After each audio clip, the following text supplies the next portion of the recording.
নমস্কার, আপনাদের সকলকে স্বাগত জানাচ্ছি এবং তার সঙ্গে শুরু করছি আজকের পর্বের জনমত। জনমতে শুরু কি করব, এই যে কিছুদিন আগে গতকালই বলছিলাম যে সার্জিস আলম বাংলাদেশে সবচেয়ে মানে এত পাল্টিবাজ, যে মুক্তিযুদ্ধ এবং মুজিবুর রহমানের হয়ে কত কথা বলতো সাপেক্ষে, এবং ছাত্রলীগ করতো মানে হচ্ছে ছাত্রলীগের যারা তখন নেতা তারা ওই সব ভাষণ টাষণ কী দেবে, তারা তখন অন্য কাজে ব্যস্ত থাকতো এবং সেই জায়গা থেকে এদেরকে প্রমোট করেছিল, ভালো বক্তা হিসেবে ছিল এবং সে ভাবলো বিরাট নেতা, এবং সে একজন সমন্বয়ক হয়ে তারপরে বিভিন্ন বিষয়ে তার নানা রকম জায়গায় ব্যুৎপত্তি আছে সেটা বোঝা গেল। সে বলছে হঠাৎ করে সকালবেলা রটে গেল কে দিল যে মুক্তিযুদ্ধের থেকে মানে আর মুক্তিযোদ্ধা নন মুজিবুর রহমান, তাজউদ্দিন আহমেদ, এরাকে মুক্তিযোদ্ধা নন, মুক্তিযুদ্ধের সহযোগী শক্তি। তারপরে সার্জিস আলম একটা পোস্ট করতে সে বলছে যে ইচ্ছা করে ধরা দিয়েছিল অপারেশন সার্চলাইটের পর, ইচ্ছে করে মুজিবুর রহমান ধরা দিয়েছে। মানে এত বড় নেতা আর কি, অনেকে থাকে এরকম বড় বড় নেতাদেরকে সমালোচনা করে অনেকে লাইমলাইটে আসতে চায়। এদেশে অনেকে মহাত্মা গান্ধীকে সমালোচনা করতেন বিভিন্ন ক্ষেত্রে। আপনি এরকম অনেক লেখকের বই পাবেন, কেন মহাত্মা গান্ধী তিনি অসহযোগ আন্দোলন প্রত্যাহার করে নিলেন। কংগ্রেসের সেই সময়কার তাবড় নেতারা তারা তখন বলতেন, হতাশ হয়েছিলেন বাপুজি কেন এই সিদ্ধান্ত নিলেন, কিন্তু তিনি হচ্ছেন ভারতের স্বাধীনতা সংগ্রামের তখন এক মূল চালিকা শক্তি এবং তিনি অনেকবার আন্দোলন প্রত্যাহার করেছেন, বহুবার জেলে যেতে হয়েছে।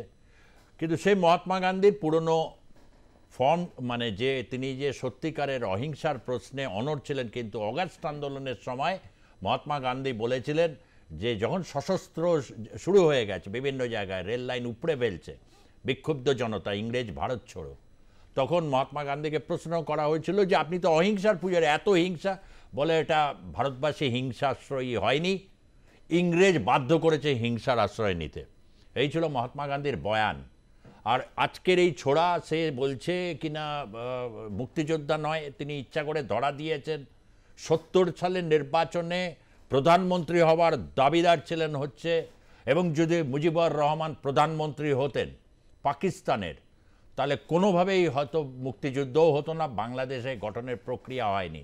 পুরো সিচুয়েশনই ঘুরে গেছিল হচ্ছে তার গ্রেপ্তারের পর এবং অপারেশন সার্চলাইট।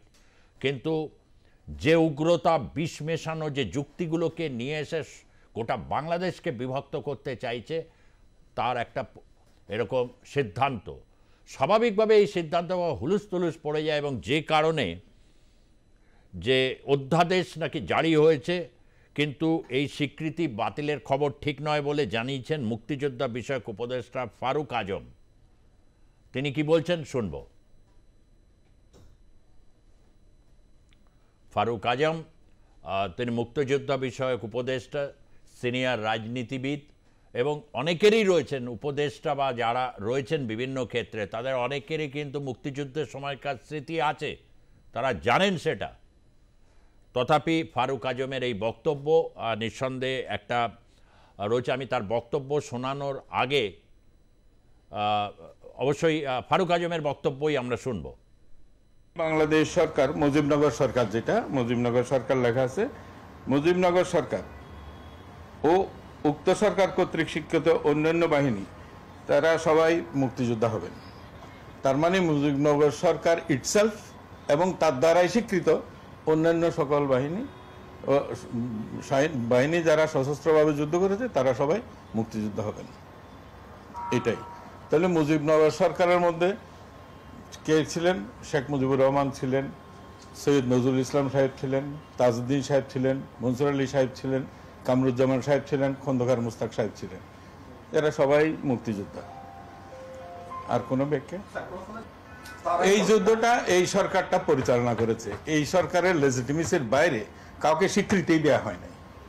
এই সরকারটাই তখন ছিল বাংলাদেশের স্বীকৃত সরকার, যেটা প্রবাসী সরকার। ওরা পরিচালনা করলো সরাসরি যেহেতু রণাঙ্গনে অংশ এটা হয় নাই, কারণ রণাঙ্গনটা ওরা পরিচালনা করেছেন। তাইলে তো একই কথা আপনি সেক্টর কমান্ডারদের ব্যাপারেও বলতে পারেন। তারা কি যুদ্ধ করে নাই? যুদ্ধ ডিজাইন করেছে, যুদ্ধে কারা যাবে না যাবে সেটা পরিচালনা করেছে।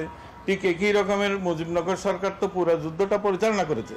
মুক্তিযোদ্ধাদের জন্য রেশন কোথা থেকে আসবে, অস্ত্র কোথা থেকে আসবে, কি এগুলি সব এই সরকার করছে না। তো ফলে এইটা তো ঐতিহাসিক সত্য যে এই সরকার পুরো যুদ্ধটা পরিচালনা করেছে।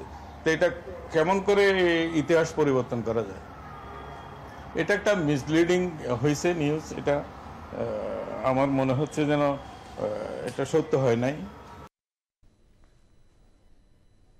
ভদ্র মানুষ হিসেবে বয়ান দিয়েছেন, মিসলিডিং নিউজ বলেছেন। আমি বলবো এটা ডিসইনফরমেশন, ইচ্ছা করে করছে এটা। এই এনসিপির পার্টি যেগুলো আছে তারা করছে, সেনাবাহিনীকে কখনো ধমকাচ্ছে। কিছুদিন আগে জাতীয় পার্টির যে নেতা, গতকাল দেখিয়েছি আপনাদের ছবি, তার আগের দিনও দেখিয়েছি, তার বাড়িতে গিয়ে রংপুরে অগ্নিসংযোগ করছে এবং তারপরে সেখানে পৌঁছে যান একজন ব্রিগেডিয়ার জেনারেল, তার নাম হুমায়ুন কাইয়ুম। হুমায়ুন কাইয়ুম পরিষ্কার, খুব ঠান্ডা মাথায়, মুখে হাসি রেখে একদম এদের বলে দিয়েছে এই বাংলাদেশে কিন্তু মববাজি করা যাবে না। কথায় কথায় মব দিয়ে বাড়িকে আক্রমণ করাবো, তারপর ভয় দেখাবো, তারপর নানা রকমভাবে একটা জঙ্গিবাদের একেবারে নিকৃষ্ট একটা উদাহরণ তৈরি করে যাচ্ছে 9 মাস ধরে। এটা সমস্ত কিছু বাংলাদেশের ইমেজকে দফারফা করে দিয়েছে বিশ্বের বিভিন্ন জায়গায়। এবং তাকে হাওয়া দিচ্ছে বিএনপির কিছু নেতা বা ছাত্রদল এবং জামাত। নিজেরা এদিকে প্রার্থী ঠিক করে নিয়েছে, এক হুজুরকে প্রার্থী ঠিক করে ফেলেছে কুষ্টিয়া থেকে, আর বাকি হুজুরদেরও রেডি হতে বলছে। গোটা বাংলাদেশে মুক্তিযুদ্ধ ছাড়া বাংলাদেশের পরিচিতিটা কোথায়? এই প্রশ্নকে ঘিরে যেটা আমরা উপদেষ্টার বক্তব্য শুনলাম, মুজিবনগর সরকার ইতিহাস জানে না, এগুলো স্বীকৃত ব্যাপার, আন্তর্জাতিক বিভিন্ন ক্ষেত্রে ফোরাম থেকে স্বীকৃত হয়ে আসা। তাকে কী করবে বলছেন মিসলিডিং নিউজ, আমি বলবো ডিসইনফরমেশন, এই যে কৌশল। আবার অন্য ক্ষেত্রে এগুলোকে বলছে যে মিসপ্রোপাগান্ডা চালাচ্ছে ভারত থেকে। শেখ হাসিনার বিচার পর্ব শুরু হয়েছে, একের পর এক মূর্তি ভাঙা, তাকে বিচার করে কত তাড়াতাড়ি ফাঁসিতে লটকে দেবে, এবং তার লাইভ টেলিকাস্ট হচ্ছে। কয়েকজনকে আটক করেছে, হয়তো তাদেরকেই ফাঁসিতে তুলবে। যে অপরাধ ট্রাইব্যুনাল, আন্তর্জাতিক অপরাধ ট্রাইব্যুনাল শেখ হাসিনা তৈরি করেছিলেন, এই রাজাকার বাহিনীর যারা রয়েছে, যারা বিভিন্ন রকম সন্ত্রাস বিভিন্ন সময় ধরে চালিয়ে এসেছে, তাদের বিরুদ্ধে স্পষ্ট অভিযোগ, বিভিন্ন কমিশন নানা ফেজ দিয়ে গেছে, তারপর তাদের ফাঁসি হয়েছে এবং তার বদলা চাই। এবং শেখ হাসিনা বলছেন বিচারের নামে একটা তামাশা চলছে, হামলা মামলা যাই হোক, তবে সত্যের জয় হবে। কি বলেছেন শেখ হাসিনা তার লেটেস্ট অডিও বার্তায়, সেদিকেও একটু নজর রাখবো। যতই মামলা হামলা যাই করুক না কেন, এই মিথ্যা জিনিস টেকে না, সত্যের জয় হবেই হবে। আমরা সত্য পথে ন্যায় পথে ছিলাম, ইনশাল্লাহ বাংলাদেশের জনগণের জয় হবে, বাংলাদেশ মুক্তি পাবে। আমি আছি বাংলাদেশের জনগণের সাথে যেখানেই থাকি। আমাদের দুর্ভাগ্য যে এই ইউনূস 2007 সালে যখন এমার্জেন্সি, তখন এসেছিল দল করতে, ব্যর্থ হয়, করতে না পেরে। কিন্তু তার ক্ষমতার লোভটা কিন্তু যায়নি, এবং এই লোভটাই ছিল এই কারণে যে দেশকে বিক্রি করে দিয়ে সে ক্ষমতা আসতে চেয়েছিল, যেটা আমি কখনো করতে চাইনি। কারণ বে অফ বেঙ্গল ভারত মহাসাগরের মাঝে একটা উপসাগর, যেখানে আমাদের যে অধিকার 1974 সালে জাতির পিতা বঙ্গবন্ধু শেখ মুজিবুর রহমান আইন করে যান, মেরিটাইম বাউন্ডারি অ্যাক্ট। দুর্ভাগ্যের বিষয় হলো 1975 সালের পর জিয়াউর রহমান, এরশাদ, খালেদা জিয়া যারাই ক্ষমতা এসেছে, সমুদ্রে আমাদের যে অধিকার আছে, এই অধিকারটা রক্ষা করার কোনো ব্যবস্থা তারা নেয়নি। একমাত্র আওয়ামী লীগ যখন ক্ষমতা আসে 96 সালের থেকে আমরা এটা উদ্যোগ নিই, আমরা পদক্ষেপ নেই, এবং দ্বিতীয়বার যখন আমরা আসি তখন আপনারা জানেন যে আন্তর্জাতিক আদালতে মামলা করে মিয়ানমার এবং ভারতের কাছ থেকে আমরা বিশাল সমুদ্র সীমা অর্জন করি, এবং এই সমুদ্র সম্পদ যাতে আমাদের অর্থনীতির কাজে লাগে তার জন্য পদক্ষেপ নিই, সুনীল অর্থনীতি নীতিমালা ঘোষণা দিই, এবং একটা ইনস্টিটিউশন আমরা গড়ে তুলি, সমুদ্র গবেষণা ইনস্টিটিউট আমি গড়ে তুলেছি কক্সবাজারে। আমাদের দুর্ভাগ্য যে আজকে ইউনূস ক্ষমতা দখল করেছে। কিভাবে? জনগণের ভোটে ক্ষমতা এসেছে? না। কোনো সংবিধান মোতাবেক এসেছে? না। আমাদের বিরুদ্ধে, বিশেষ করে আমি এবং আমাদের ছেলে মেয়ে, আমাদের আওয়ামী লীগের নেতাকর্মীদের বিরুদ্ধে অকথ্য মিথ্যা অপপ্রচার দীর্ঘদিন ধরে পরিকল্পিতভাবে করে যাচ্ছে। এবং আপনারা যখনই ট্রাম্প সাহেব আমেরিকার প্রেসিডেন্ট হলেন তখনই আসল কথা বেরোলো, সে ডিপ স্টেটের চক্রান্ত, ইউএসআইডের টাকা, সোরস নামে ইহুদি ধনকুবের টাকা, সেই অর্থ এবং ইউনুস যে গ্রামীণ ব্যাংক এবং টেলিকমিউনিকেশনের অর্থ আত্মসাৎ করে, সেটা পাচার করে এবং ট্যাক্স ফাঁকি দিয়ে দুর্নীতি করে যে সমস্ত অর্থ বানিয়েছে সেগুলি ব্যবহার করে অপপ্রচার চালিয়ে মানুষের কাছে একটা বিভ্রান্ত সৃষ্টি করা। এবং কোটা আন্দোলন যেটা 2024 সালের 7 জুলাই শুরু হয়েছিল, 14 জুলাই পর্যন্ত কিন্তু এই ছাত্রদের কেউ কিচ্ছু বলেনি।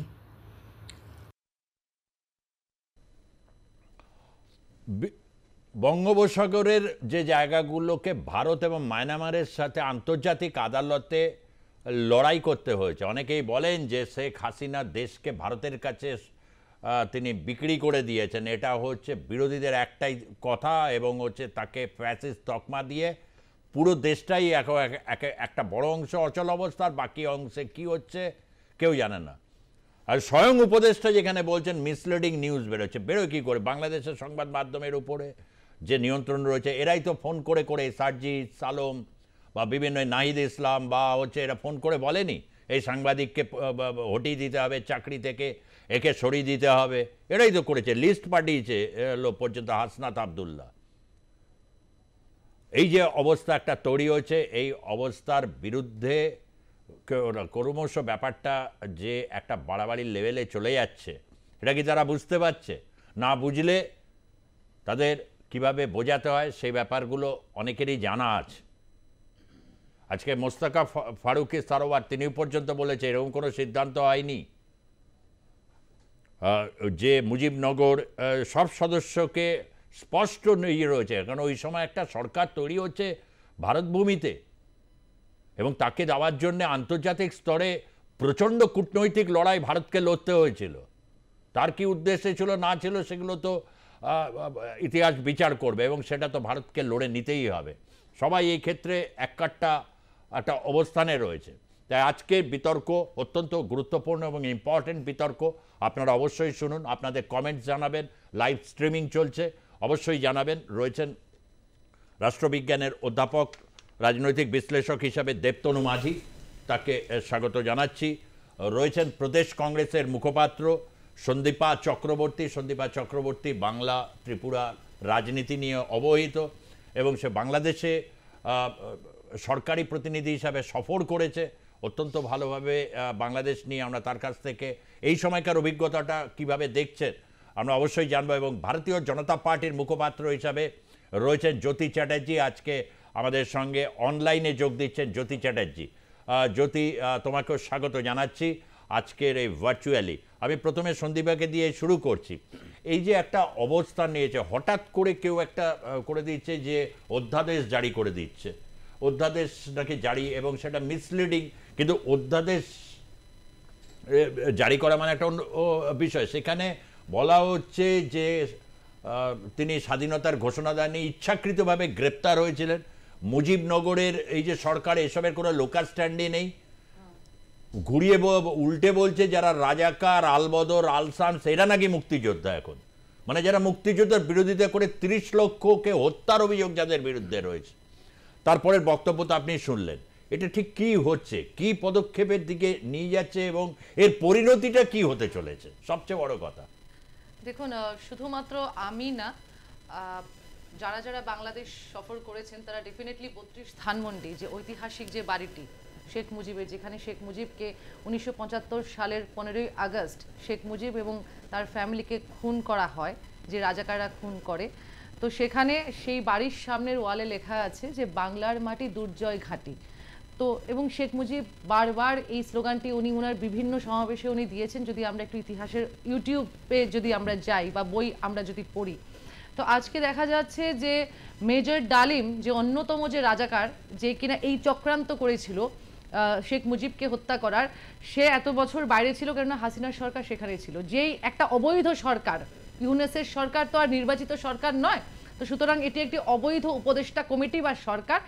এরা মেজর ডালিমকে ফিরিয়ে এনেছে বাইরে থেকে, বিদেশ থেকে, এবং সেখানে মেজর ডালিমকে হয়তো বা কোনো একটা ভালো একটা পদও দেওয়া হয়েছে বা কিছু একটা সম্মান দেওয়া হয়েছে।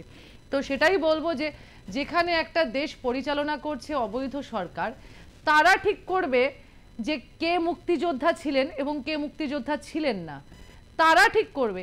আপনি জান, আমি আপনাকে বলে দিচ্ছি আজকে, আপনারা যদি বাংলাদেশে এখন তো যাওয়ার মতন সেই পরিস্থিতি নেই, পুরাতন ঢাকায় যে আদি ঢাকেশ্বরী মন্দিরটা আছে, দুর্গা মন্দির, তার উল্টো সাইডে একটা মিল আছে, মিলের বাইরে একটা চায়ের দোকান আছে, সেখানে একজন মুসলিম বাঙালি বাংলাদেশি, উনি আমাকে বলেছেন যে আপা আমার বাবা মুক্তিযোদ্ধা, আমার বাবা মুজিবের সাথে লড়াই করেছেন, এবং একটা মাত্র দেশ পৃথিবীতে যে দেশটি নিজের অধিকার কি নিজের মাতৃভাষার জন্য স্বাধীনতার লড়াই করেছে, এবং সেই ইতিহাসকে অবৈধ বলছে বা সেই ইতিহাসকে উপেক্ষা করছে বা সেই ইতিহাসকে ভুল বলছে এই ইউনুস, যে ইউনুস চিটিংবাজ, যে ইউনুস বাংলাদেশের অন্তত 4 কোটি মহিলার টাকা মেরেছে নিজের এই গ্রামীণ কি মাইক্রো ফাইন্যান্সের দৌলতে। আজকে তাকে ধরে বাংলাদেশের মহিলাদের হাতে ছেড়ে দিন না, যাদের থেকে, যে গরিব মহিলাদের থেকে সে টাকা নিয়ে টাকাগুলো মেরেছে, ঋণের ফাঁদে জড়িয়ে দিয়েছে, ওরা ওকে পিটিয়ে সেখানে শেষ করে ফেলবে। এবং সবচেয়ে বড় কথা, ইউনুস আজকে যে কাণ্ডটা করছে, আজকে আমি বাংলাদেশের জন্য কথা বলছি, আমি সেখানে ভারতের জিনিস আমি টানতে চাইছি না, কিন্তু আমাদের কথা হচ্ছে যে যেই বাংলাদেশকে আমরা তৈরি করেছিলাম, আপনি যখন আগরতলার কথা বললেন, আগরতলার মাটিতে গরিলা বাহিনী সিক্রেট অপারেশন হয়েছিল, অপারেশন মানে ট্রেনিং হয়েছিল, শেখ মুজিব আগরতলা এসেছিলেন, ইন্দিরা গান্ধীজি সেখানে পুরো সৈন্যদেরকে পাঠিয়ে দিয়েছিলেন, শেম বাহাদুর মানিক শ সেটাকে পুরোটাকে লিড করেছিলেন, 1.5 মাস লেগেছিল পুরো প্ল্যানিংটা করতে, কিন্তু মুক্তিযোদ্ধাদের সেখানে ট্রেনিং দিয়ে তারপর পাঠানো হয়েছিল। তো সেখানে দাঁড়িয়ে বলবো যে বাংলাদেশকে আমরা তৈরি করেছি পৃথিবীর মানচিত্রে, কাকে ভেঙে? পাকিস্তানকে ভেঙে, এবং পাকিস্তানের 93,000 সৈন্যকে আমরা হাঁটু গেড়ে সমর্পণ করতে বাধ্য করেছি। সেই বাংলাদেশে যে ভারতের এমবেসি একবারের জন্য টের পেল না, ইন্টেলিজেন্স একবারের জন্য টের পেল না যে হাসিনা সরকার উৎখাত হতে চলেছে। আমরা তো তখন থেকে ভারতে বসে বলছিলাম এই ছাত্র আন্দোলনের মুখোশ, এই ছাত্র আন্দোলনের পেছনে বিশাল বড় একটা চক্রান্ত জড়িয়ে আছে। এবং 3 দিন আগে আপনি যদি হাফিজ সাইদের যদি বক্তব্য শোনেন, হাফিজ সাইদ বলেছে 1971 এর বদলা হচ্ছে হাসিনাকে উৎখাত করা। তার মানেটা কি দাঁড়িয়েছে? তার মানে ইউনুস সরকার হাফিজ সাইদদের সাথে মিলিত। তাহলে কেন ভারতের ইন্টেলিজেন্স, ভারতের এমবেসি খবর পেল না সেটা? আমি জ্যোতির কাছ থেকে জানতে চাইব যে এই যে ঘটনাগুলো হচ্ছে, এটা তো মানে মুক্তিযোদ্ধাকে অস্বীকার করা এবং হচ্ছে বিভিন্নভাবে তারপরে এটাকে ড্যামেজ কন্ট্রোলের জন্যে পরবর্তী অধ্যায়ে যেভাবে বললেন আর কি, উপদেষ্টা যিনি রয়েছেন মুক্তিযোদ্ধা বিষয়ক যিনি উপদেষ্টা, বা গোলাম সারোয়ার ফারুকি যিনিও একজন উপদেষ্টা, সংস্কৃতি উপদেষ্টা, তিনিও এটা বলেছেন যে মুজিবনগর তৈরি হয়েছিল একটা ঐতিহাসিক প্রেক্ষাপটে, যখন পাক হানাদার বাহিনী ঢুকে পড়েছে বাংলাদেশের মাটিতে সম্পূর্ণভাবে, সে তখন লুটপাট বলাৎকার শুরু করে দিয়েছে, চরম সীমায় পৌঁছে গেছে এবং তারা মুক্তিযোদ্ধা হিসাবে স্বীকৃত। এমতো পরিস্থিতিতে এইটা যে এরকম একটা অবস্থান, এবার কি সেই জায়গা থেকে দাঁড়িয়ে একটা স্টেটমেন্ট নিঃসন্দেহে কি আমরা পরবর্তী সময়ে আশা করব ভারত সরকার, বা তারা কি স্টেটমেন্ট দেবে এই ধরনের ক্ষেত্রে, বা কি বিষয় আমরা একটু জানতে চাইবো তোমার কাছ থেকে। হ্যাঁ, সুদীপ্ত, আপনাকে অসংখ্য ধন্যবাদ। দেখুন, এই যে ইউনুসের একটা হিন্দু বিরোধী ইলিজিটিমেট সরকার, এই সরকার প্রথম দিন থেকেই বুঝিয়ে দিয়েছে যে ওরা মৌলবাদ জিহাদি জঙ্গিদের পক্ষে, যে কারণের জন্য আনসারুল্লাহ বাংলা টিমের সব থেকে যিনি বড় সর্বোচ্চ নেতা, তাকে উনি রেহাই দিয়েছেন জেল থেকে, জসিমউদ্দিন রেহমান। বাংলাদেশকে জঙ্গিদের চাষবাসের ক্ষেত্রে পরিণত করেছে ইউনুস। এই ইউনুস হচ্ছে ইউএস ডিপ স্টেটের দালাল। ইউএস ডিপ স্টেটের দালাল হিসেবে বাংলাদেশের ওই পোর্ট, যেটা হচ্ছে নিউ মুরিং টার্মিনাল, সেই টার্মিনালটাকে ইউএস ডিপ স্টেটের হাতে তুলে দিয়েছে। আমি একটা জ্যোতি, এই মুহূর্তে একটা খুব গুরুত্বপূর্ণ ব্রেকিং নিউজ এই মুহূর্তে দেব। মুর্শিদাবাদ সীমান্তে একটা বাংলাদেশিদের চরম অসভ্যতা দেখা গেছে। বিএসএফ জওয়ানকে আটক করে হেনস্থা, জওয়ানকে গাছে বেঁধে মারধর জওয়ানকে গাছে বেঁধে মারধর, অনুপ্রবেশ রুখতে গিয়েছিলেন ওই জওয়ান, অনুপ্রবেশ রুখতে গিয়েছে জওয়ান। এরপর ফ্ল্যাগ মিটিংয়ের পর বিএসএফ এর হাতে হস্তান্তর দীর্ঘক্ষণ। মুর্শিদাবাদের সুতির ঘটনা এটি। এই যে ছবিটা আপনারা দেখতে পাচ্ছেন, এক তরুণ ভারতীয় জওয়ানকে কিভাবে গাছে বেঁধে রাখা হয়েছে এরকম মানে, এবং গায়ে পড়ে, এটা দীর্ঘদিন ধরে পুশিন নিয়ে তারা কিন্তু একটা বক্তব্য রাখছে। এবং অতীতেও আমরা দেখেছি মালদা বা বিভিন্ন জায়গায় সেখানে ফেন্সিং দিতে গিয়ে বা করতে গিয়ে সেখানে একদম মারমুখী মেজাজে বিজেপি ছিল এবং সেখানে স্থানীয় কিছু দুষ্কৃতীদের জড়ো করে নিয়েছিল বিজেপি। আজকেও এরকম একটা ঘটনায় তাকে তুলে নিয়ে গিয়ে গাছে বেঁধে রাখা এই ছবিটা আপনারা দেখতে পাচ্ছেন, এটাকে তারা করছে। এবং এই রকম ভয়ঙ্কর উস্কানি এবং প্ররোচনামূলক কাজ রীতিমতো কিন্তু এখন শুরু হয়ে গেছে নানা জায়গা থেকে। এই বিষয়টা অত্যন্ত গুরুতর এবং এই মুহূর্তের একটা বড় ব্রেকিং আপনাদের কাছে জানিয়ে রাখছি। এটাই মুর্শিদাবাদের সুতি সীমান্তে অনুপ্রবেশ রুখতে গিয়ে এক বিএসএফ বর্ডার সিকিউরিটি ফোর্সের জওয়ানকে ধরে নিয়ে যাওয়া হচ্ছে কিছু বাংলাদেশিরা এবং সেখানে নিয়ে গিয়ে গাছে বেঁধে রাখে দীর্ঘক্ষণ এটা চলে। তারপর ফ্ল্যাগ মিটিংয়ের পর সেখানে ভারতের চাপের কাছে রীতিমতো নথি স্বীকার করতে হয় এবং তাকে তারপর হস্তান্তর করতে হয়। সেই ছবিটা এক্সক্লুসিভ ছবি আপনারা দেখতে পাচ্ছেন। নূরপুর এই বিষয়টা জ্যোতি। না, আমি যে প্রসঙ্গে বলছিলাম, আমি একটু এই প্রসঙ্গে একটু ঢুকি। সেটা হচ্ছে যে এই যে যে বর্ডার গার্ড বাংলাদেশ বিজেপি, এই বিজেপি এখন ধরে ধরে যারা যারা ওখানে হিন্দু ছিল তাদেরকে বাদ দিয়েছে। এরা হিন্দুদেরকে বেছে বেছে বাদ দেওয়া হচ্ছে, মুক্তিযোদ্ধা পন্থী যারা ছিল তাদেরকে বাদ দেওয়া হচ্ছে, শুধুমাত্র ইসলামপন্থী জঙ্গি বাদকে যারা প্রশ্রয় দেয় সেই তারাই একমাত্র বিজেপিতে কর্মরত। তো সুতরাং তাদের যে একটা ইনস্টেবল মেন্টালিটি থাকবেই, সেটা অতীব স্বাভাবিক। এটা নিয়ে পরবর্তীকালে এরা যোগ্য জবাবও পাচ্ছেও। এবার আমি যে প্রসঙ্গে আসতে চাইছিলাম সেটা হচ্ছে যে নিউ মুরিং টার্মিনাল, যেটা হচ্ছে চট্টগ্রামের সব থেকে বড় টার্মিনাল, সেই টার্মিনালটাকে তুলে দিয়েছে ইউএস নেভির যে সব থেকে বড় দালাল, তাদের হাতে তুলে দিয়েছে।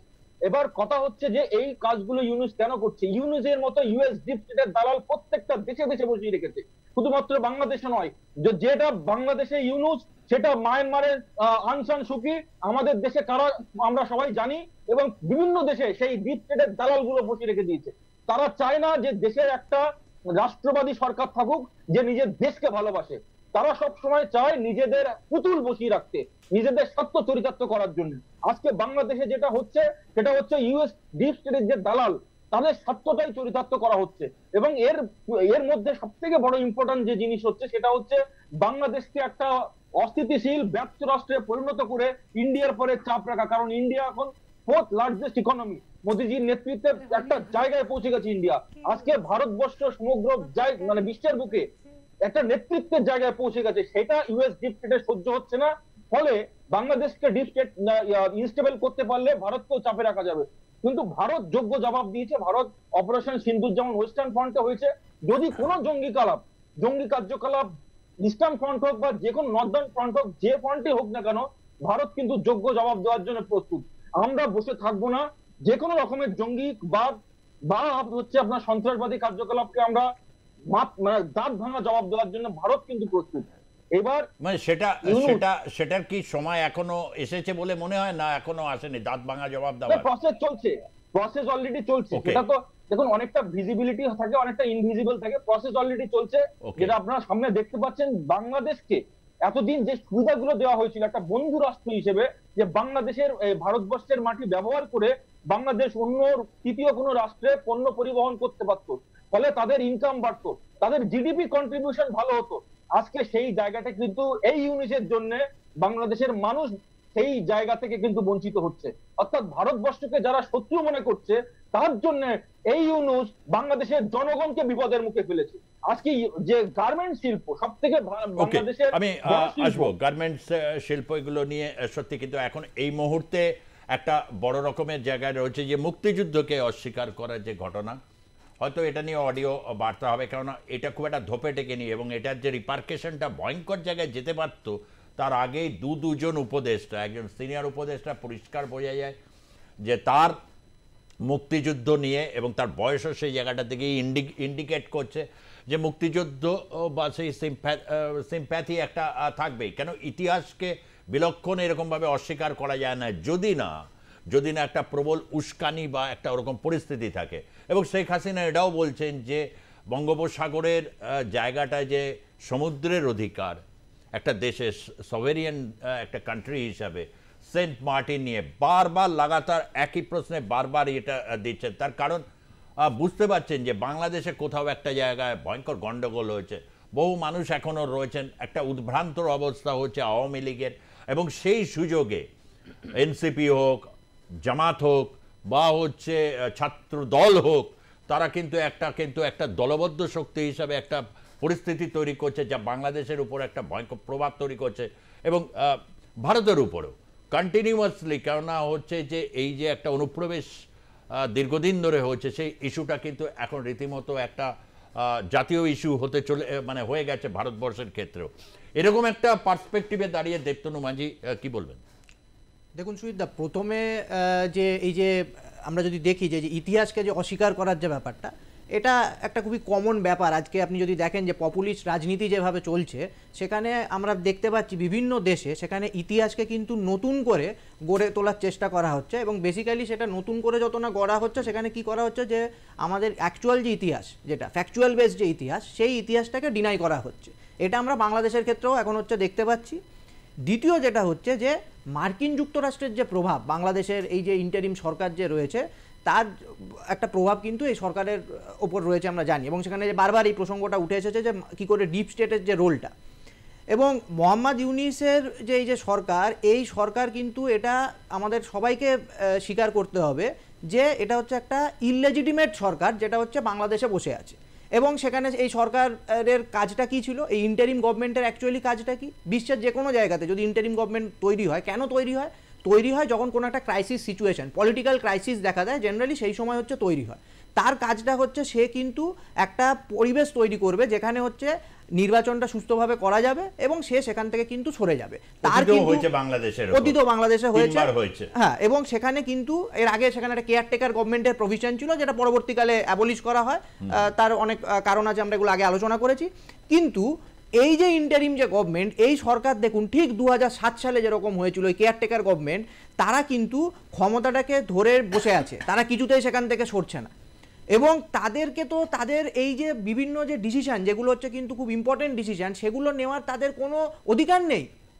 তাদের এই ডিসিশনগুলো তারা নিচ্ছেন কিভাবে, এটা তো সব থেকে বড় প্রশ্ন। এবং মানুষ কিন্তু সেই প্রশ্ন করছে, আজকে বাংলাদেশের সাধারণ মানুষও প্রশ্ন করছে। এবং তৃতীয় বিষয় যেটা, যে ভারতের কথা আসছে, যে ভারত কেন হস্তক্ষেপ করছে না। আমি এর আগের দিনও বলেছিলাম যে আমাদেরকে এটা ভাবতে হবে যে weather it is the right time to intervene or not. এবং সেখানে আমরা কিন্তু দেখুন, আগের দিনও আমি আপনাদেরকে যে বলেছিলাম যে 41 জন বাংলাদেশি তারা ভারতে ঢোকার চেষ্টা করেছে। আজকে আমরা দেখলাম কিভাবে আমাদের বিএসএফকে হেনস্থা করা হচ্ছে সেখানে, এবং দিন দিন কিন্তু এই অত্যাচার বেড়ে যাচ্ছে। এবং এই অত্যাচার বাড়ার কারণ যেটা হচ্ছে, সেখানে বাংলাদেশে কিন্তু যে ফান্ডামেন্টালিজম আবার কিন্তু রাইজ করছে, যেটা কিন্তু 2009 সালে যখন শেখ হাসিনা সরকার ক্ষমতায় ছিল, তারা যে জিরো টলারেন্স পলিসি নিয়েছিল বিশেষ করে সন্ত্রাসবাদীদের ক্ষেত্রে, সেই পলিসির কিন্তু পুরোপুরি একটা রিভার্স আমরা এখন দেখতে পাচ্ছি ইউনিসের আমলে, যেখানে ইউনিস সমস্ত সন্ত্রাসবাদীদেরকে মুক্ত করে দিয়েছে এবং তারা মাঠে নেমে পড়েছে তাদের খেলা দেখানোর জন্য। এবং সেই প্রেশারটা কিন্তু এসে পড়ছে ভারতের উপরে।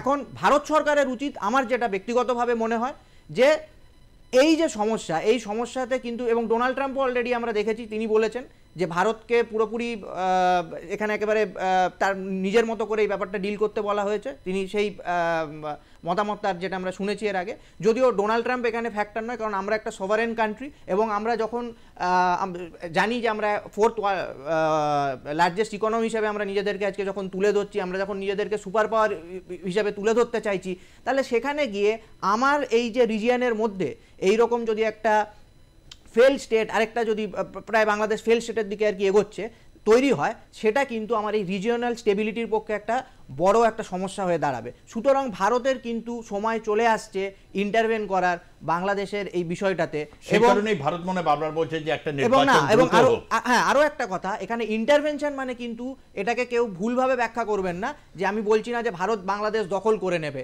ভারত বাংলাদেশ দখল করে নেবে না।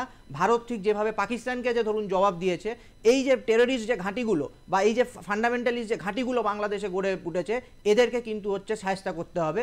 এবং সেখানে গিয়ে ভারত সরকার যদি চুপ করে বসে থাকে এবং তারা যদি সবসময় আমেরিকার দিকে তাকিয়ে বসে থাকে যে আমেরিকা কি নির্দেশ দেবে আমি তারপরে করব, এইভাবে কিন্তু চলবে না। এখানে কিন্তু এরকম কি কিছু হচ্ছে? হ্যাঁ, এরকম আমরা তো সেটা দেখতে পাচ্ছি। ধরুন অপারেশন সিন্দুর যেখানে এত সাকসেসফুলি আমরা যখন আমাদের সরকার এটা ক্লেম করেছে, এবং ক্লেম করেছে শুধু এটা আমরা বিভিন্ন আমাদেরকে ফুটেজও দেখানো হয়েছে, যেখানে আমরা এত একটা মানে খুব একটা ভালো জায়গাতে আমরা যেখানে ছিলাম, সেখান থেকে আমরা কিন্তু কোথাও গিয়ে মার্কিন যুক্তরাষ্ট্রের দ্বারা তাদের চাপে পড়ে আমরা কিন্তু কি করলাম, আমরা সেই অপারেশন কিন্তু বন্ধ করে দিলাম। এবং ইন্টারেস্টিংলি আপনি একটা জিনিস দেখুন, আমি শুধু একটা কথা বলবো, হয়নি, চলছে না সেটা তো বন্ধ করা হয়েছে। চলছে মানে কি? চলছে মানে আবার আপনি ধরুন 3 বছর 4 বছর বাদে আবার একটা টেররিস্ট অ্যাটাক হবে, আমার দেশের মানুষ মারা যাবে, তখন আমি আবার বলবো আমি অপারেশন সিন্দুর রিলঞ্চ করলাম। এটার কোনো মানে হয় না। এবং আরেকটা জিনিস, ডোনাল্ড ট্রাম্প একদিকে তিনি বলছেন যে আমি সিজফায়ার করিয়েছি, তার কারণ হচ্ছে কি না, তাকে আমি বিজনেসের লোভ সে ভারতকে নাকি দেখিয়েছে।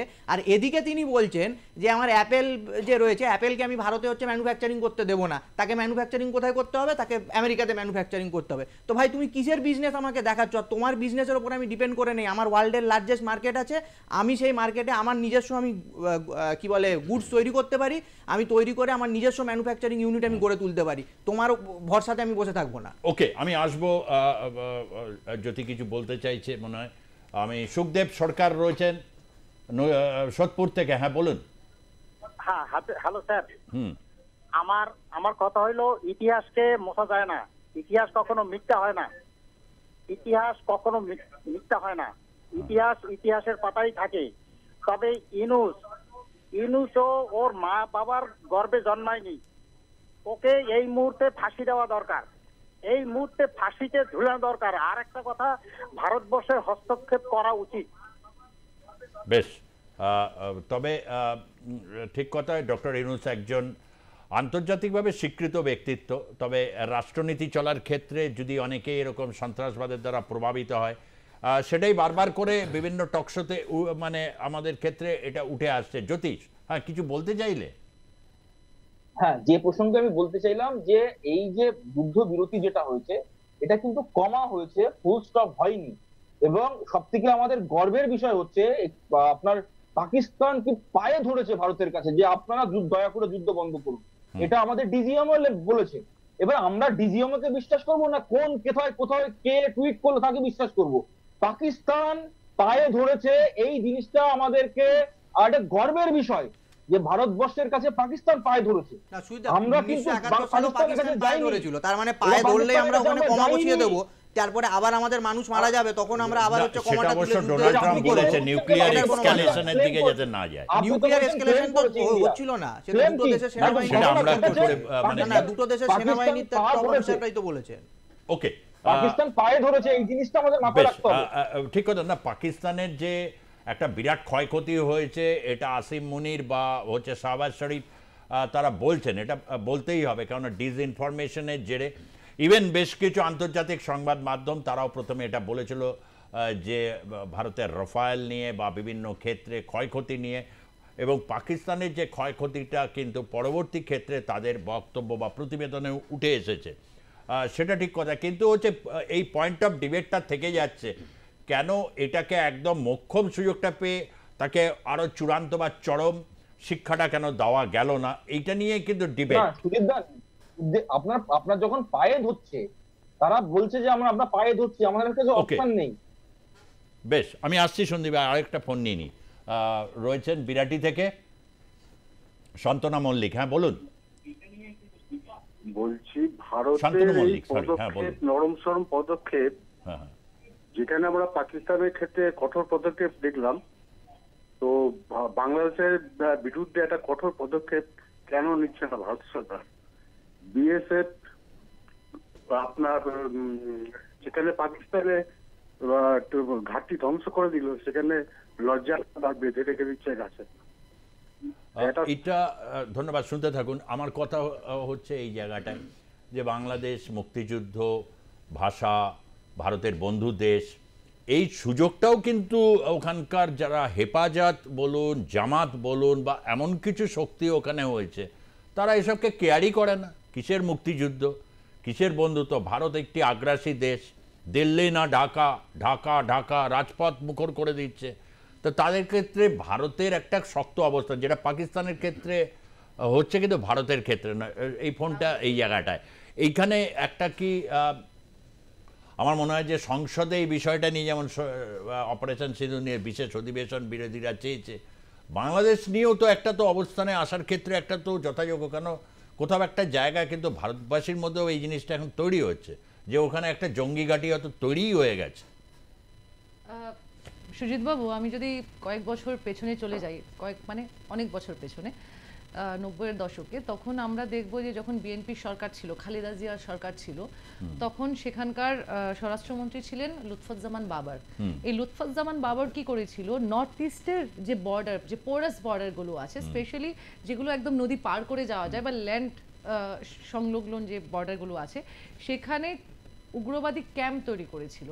এবং কাদেরকে দিয়ে উগ্রবাদী ক্যাম্প তৈরি করেছিল? না, সেগুলো ছিল নর্থ ইস্টের যে ট্রাইবেলরা, সেই ট্রাইবেলদেরকে হায়ার করে নিয়ে গিয়ে সেখানে উগ্রবাদী ক্যাম্প তৈরি করেছিল। এবং তারা বর্ডার ক্রস করে এসে ঢুকে, তখন তো কাঁটাতারের অত ছিল না, হচ্ছিল।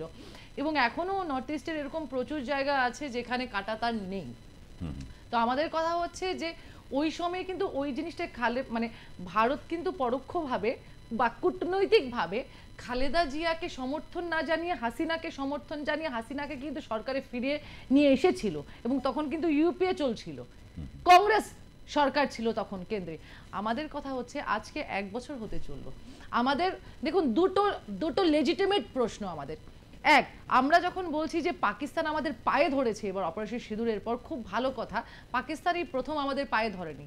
পাকিস্তান 1971-এও ধরেছে, পাকিস্তান 1962-তেও ধরেছে, পাকিস্তান 62 না বা 65-তে পাকিস্তান কারগিলের সময়ও ধরেছে, পাকিস্তান এখনো ধরেছে। আমাদের প্রশ্নটা একটা জায়গায় যে এখন আমরা প্রচন্ডভাবে সব রকম ভাবে ইকুইপড, আমরা টের পেলাম না, আমাদের দেশের ইন্টেলিজেন্স দুটি ক্ষেত্রেই টের পেল না যে পেহেলগামে 26 জনকে খুন করা হবে, 26 জনকে মারা হবে, সেই টেররিস্টরা ঢুকছে, তারা রেকি করছে জায়গা।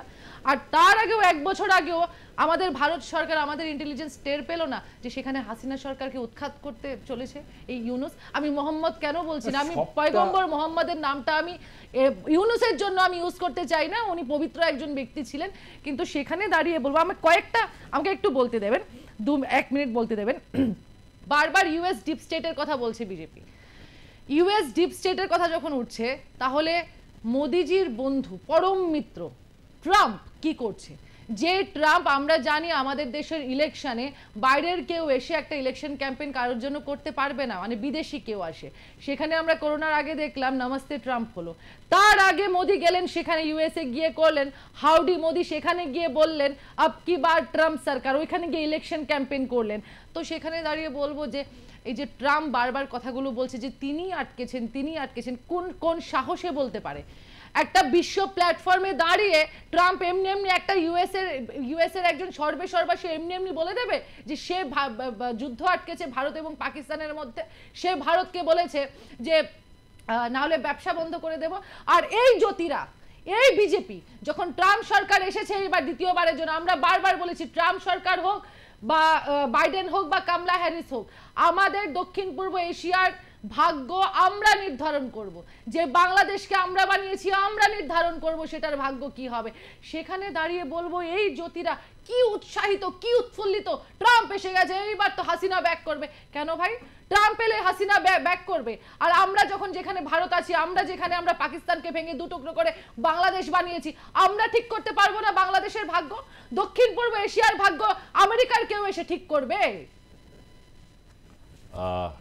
যুক্তি হিসাবে এটা ডেফিনেটলি, হ্যাঁ জ্যোতি নিশ্চয়ই। তার আগে একটা ফোন নিয়ে নেবো, বাগুইয়াটি থেকে রয়েছেন আমাদের সঙ্গে একজন জনমত অংশ নিতে চাইছেন। হ্যাঁ বলুন, বিনয় সাহা। আচ্ছা, আমি বলছি, নমস্কার, আমি বিনয় সাহা বলছি।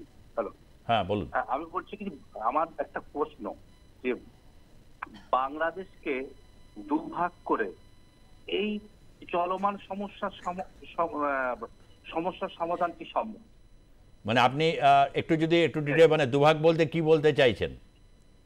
মানে ভাগ করে দিয়ে। আচ্ছা, বুঝতে পেরেছি, ঠিকই। আচ্ছা, আমি এটা একটু লিড দিয়ে দিই ইয়েকে, আপনি শুনতে থাকুন, তাহলে বুঝতেভাবে আপনার প্রশ্নটা নিয়ে নিচ্ছি। জ্যোতি, কিছুদিন আগে হিমন্ত বিশ্ব শর্মা এটা বলছিলেন, যখন চিকেন নেক দিকে শুরু করে বাংলাদেশে প্রচুর মানে কাকতাড়ুয়া বা কাক প্রচুর এরকম বলছিল যে চিকেন নেক নিয়ে নেব। তো তার জবাবে তিনি বললেন যে তাহলে রংপুর আর চট্টগ্রাম দুটো চিকেন নেক ওখানে আছে, তাহলে দুটোই, বা মানে বাংলাদেশকে মানে পাকিস্তানকে ভাগ করে বাংলাদেশকে ভাগ করে, মানে এই চলমান প্রক্রিয়ায় এটা আমি প্রশ্নটা রাখছি।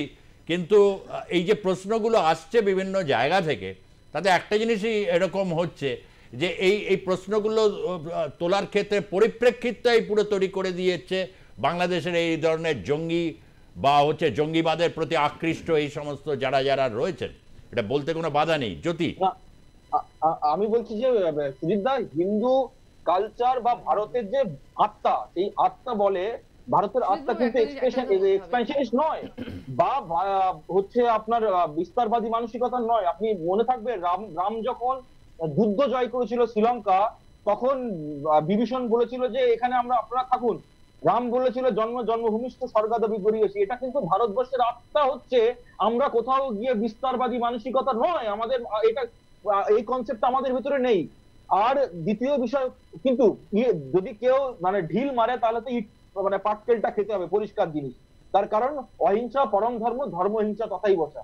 যদি তোমরা আমাদের দিকে চোখ তুলে তাকাও, পাকিস্তানের মতো জবাব তোমরাও পাবে, সেটা অন্য অ্যাঙ্গেল থেকে বিভিন্ন ডিফারেন্ট অ্যাঙ্গেলে পাবে।